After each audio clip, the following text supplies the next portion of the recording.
Good afternoon, friends. Family, what's up? What's going on? This is in response to Lil Spider 69's question, what is a LeFort fracture? And can you define and classify some of the types? This is just a quick review that I put out on LinkedIn, Twitter, and podcast. This is going to go out TikTok exclusive as well as for podcasts because I'll include some insight that I didn't include on the LinkedIn article. Okay, so here are the fractures. You got the LeFort I, the LeFort II, and the LeFort III. I know it's backwards, and you have some of the, percentages there. Let's get into it. I know I'm not in scrubs today. It's all good. We're hanging out. All right, so this is the quick review, and I pulled it from sources OMFS Secrets. Pulled it from the AO Foundation. That's the surgical reference. It's a great app if you don't have it, as well as some other stuff, some other sites.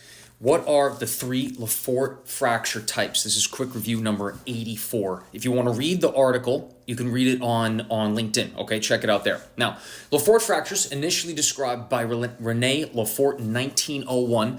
And just to step back, what he did was he took a bag of skulls, right? And he dropped it from, I don't know how, a couple stories high. And then he evaluated the skulls and he said, and he looked at them and said, okay, what are the most common fractures of the midface? And these are the ones that he came up with, LeFort I, II, and III, okay? These are types of facial fractures that involve the maxillary bone and are classified into three main types based on the level of fracture and the parts of the face they affect. 1, LeFort I fracture. This is a horizontal fracture that transverses above the alveolar ridge and the teeth from the piriform aperture along the lateral walls of the maxillary antrum and extend posteriorly to involve and separate the pterygoid plates. It's back in this direction. Medially, they pass along the lateral nasal wall and the lower third of the septum. That's down here. Okay, these fractures allow the maxilla and the hard palate to move as a single block. It is possible to have a unilateral fracture at this level. This would often involve separation along the mid-palate. And as you know, in oral maxillofacial surgery, LeFort I is part of an orthodontic procedure that we do. 2, LeFort II fractures, also known as a pyramidal fracture. This type involves most of the nasal bones, the maxillary bones, the palatine bones, and the lower 2/3 of the nasal septum. Okay, we're going up in this direction now. The fracture disconnects superiorly at the nasofrontal junction and continues along the medial inferior third of the orbit. It's up in this direction. This is the orbit, right around the eye, the globe. And laterally along the zygomatical maxillary suture. Zygomatical maxillary suture is back here. Zygomatical maxillary fracture in here. Suture, sorry. And on toward the pterygoid plates. The nasal septum is separated superiorly causing the pyramidal disjunction of the midface. LeFort III fracture. This is the most severe type. The fractures run at either at the midline, either across the nasal bones. Now we're up, way up in this direction, or disjoint at the nasofrontal junction. This is the nasofrontal junction. Laterally transversing through the medial orbital wall, and the superior orbit extending along the inferior orbital fissure and the lateral orbital wall to the zygomatical frontal suture. That's over in this direction here. This is the zygomatical frontal suture, or the ZF suture. The zygomatical temporal suture is separated as well. Zygomatical temporal suture, that is back here, near towards where the, this is sometimes, okay, the zygomatical temporal separate as well. The septum separates the cribriform and ethmoid plates, so that's posteriorly. Thus, the LeFort III fracture type, there is a separation of all the facial bones from the cranial base.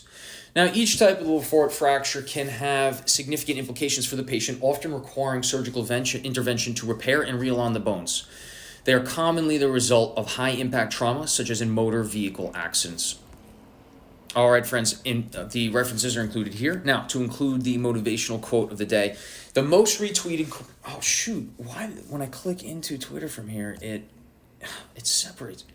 That is really annoying. So the most retweeted motivational quote on Twitter yesterday was, "Nothing is impossible when we have enough determination," okay? And the inspirational quote was shared by Ngayan GOCQTD yesterday. It's a powerful reminder that with the right mindset and determination, we can achieve anything we set our minds to. All right, friends, thanks for listening in. This will be the quick review. I'm going to try and start doing these on TikTok, and then I'm going to be putting them out on the podcast as well, okay? This is the quick review. I post these little articles, these little posts to review topics on LinkedIn. All right, friends, If you like, you could check me out on Instagram. It's at Dr. Gallagher. I also have the YouTube channel going. If you like those as well, we have the TikTok for the daily residency stuff. I'm gonna see about maybe doing these quick reviews in video format as well now on TikTok. And I won't be posting these on Instagram. I won't be posting these on Facebook. I'm gonna keep this to TikTok, to potentially YouTube. I don't know, and to podcast as well. Mostly TikTok and podcast. I'll think about doing them on YouTube. I don't know if I want to do that. I'm going to keep it just to my TikTok fam and to the podcast. All right, so get the podcast as well. And if you want to read and look along with the figure that I have on this quick review on LeFort fractures, I included that in the article itself, and that will be on LinkedIn. All right, friends, wish you a great weekend. Tomorrow I work. I don't know if I'll get a post out. I got a 24-hour call day tomorrow in SICU, so we'll see. Have a great weekend. Happy holiday. Wish you a good one.